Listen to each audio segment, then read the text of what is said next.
Walang mapulat sa pagbukas ng manipis nga ulan ang opening salvo sang Kasadyahan sa Kabanwahanan 2025 kahapon nga adlaw Enero 9. Nagumpisa ang pagpasundayag sa ila Patilaw nga performance sang siyam tanan ka Kasadyahan tribes alas 3 kahapon nga adlaw.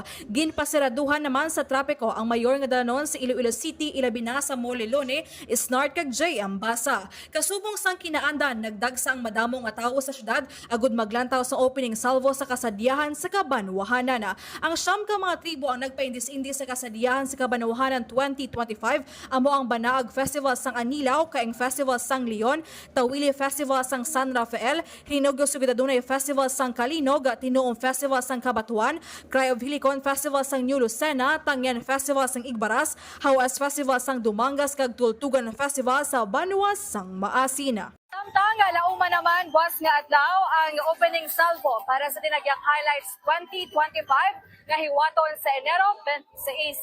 Report nagikan sa Iloilo City ni si K5 Jenny kauyunan para sa kampiyon na balita serbisyo publiko kagalingawan sa Iloilo K5 News.